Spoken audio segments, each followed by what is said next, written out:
प्यारे बच्चों, आज हम कक्षा 5 की हमारा परिवेश पाठ पुस्तक से पाठ 2 मेरा परिवार मेरी प्रेरणा पढ़ेंगे।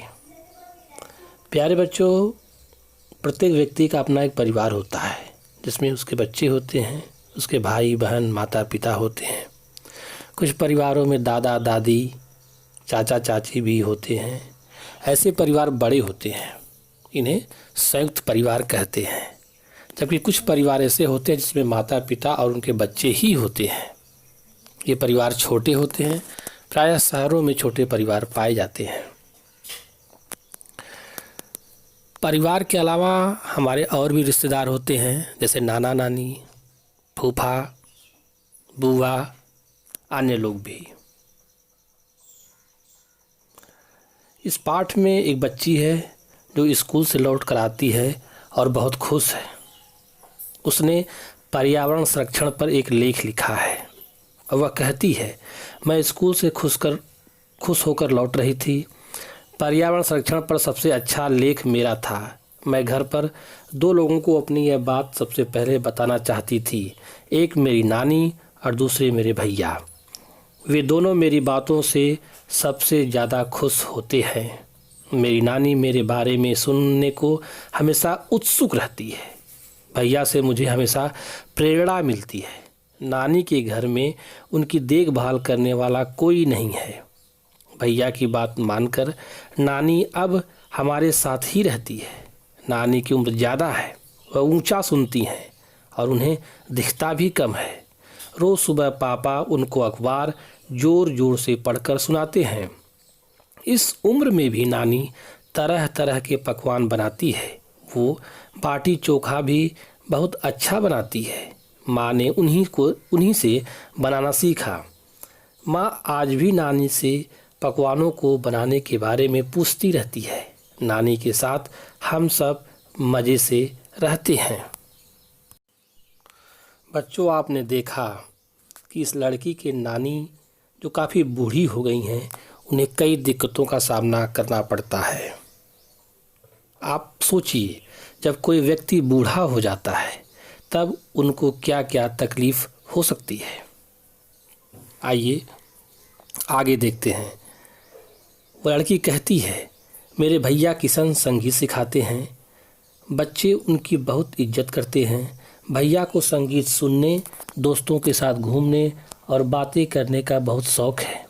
भैया को दिखता नहीं है, फिर भी वह अपने काम खुद करते हैं। जब कभी उनको मदद की ज़रूरत होती है तो हम सब उनकी मदद करते हैं।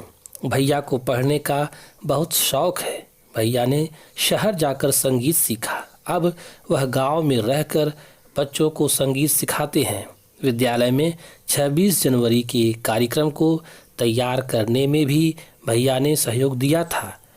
जब भी वह घर के बाहर जाते हैं तब एक सफ़ेद छड़ी ले जाते हैं।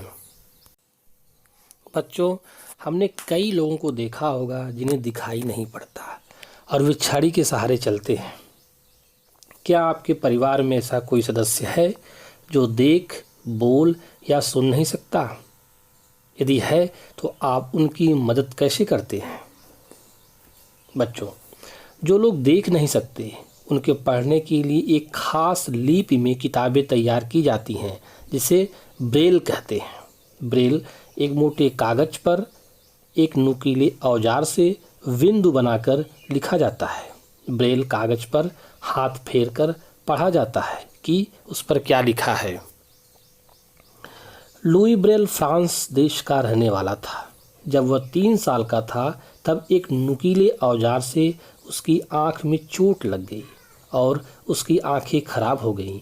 उसे आँखों से दिखना बिल्कुल बंद हो गया। उसकी पढ़ने में बहुत रुचि थी। वह पढ़ने की तरकीबें सोचता रहता था। आखिर उसने ढूंढ ही लिया एक तरीका छूकर पढ़ने का।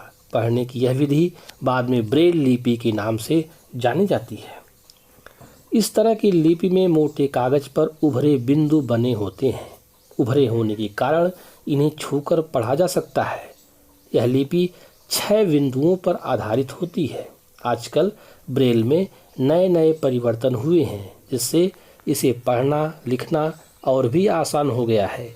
ब्रेल लिपि अब कंप्यूटर के द्वारा भी लिखी जा सकती है।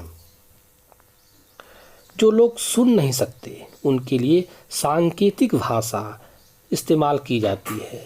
आपने टीवी कार्यक्रमों में अक्सर देखा होगा कि कभी कभी समाचार पढ़ने वाले विभिन्न प्रकार से अपने हाथों को हिलाते रहते हैं।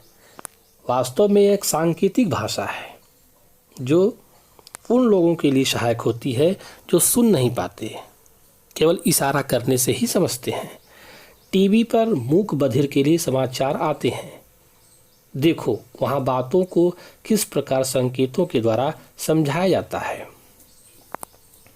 प्यारे बच्चों, आपने सुधा चंद्रन, रविंद्र जैन, शरत गायकवाड़ के बारे में सुना होगा।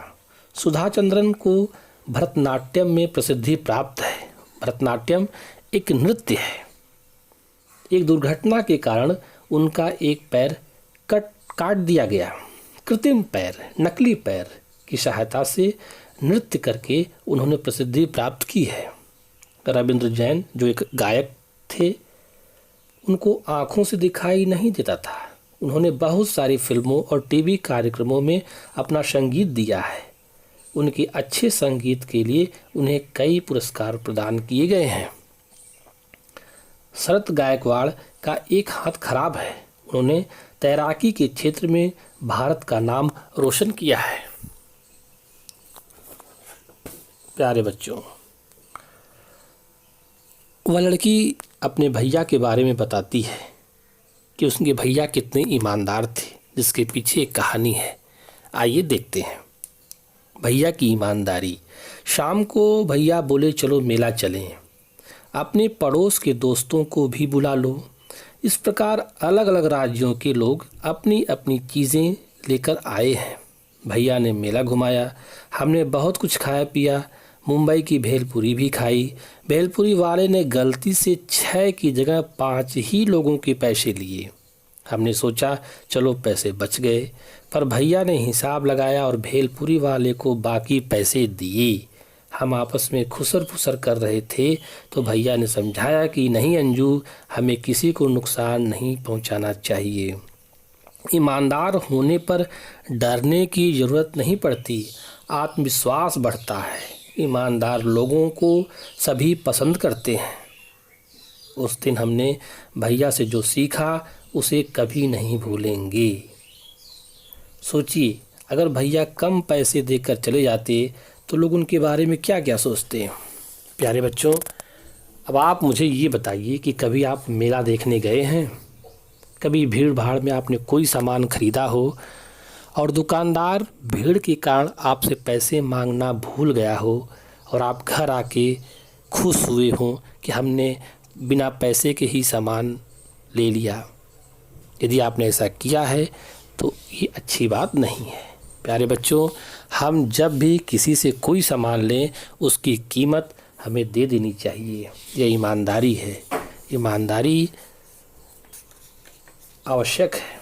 किसी व्यक्ति के लिए ईमानदारी अति आवश्यक है।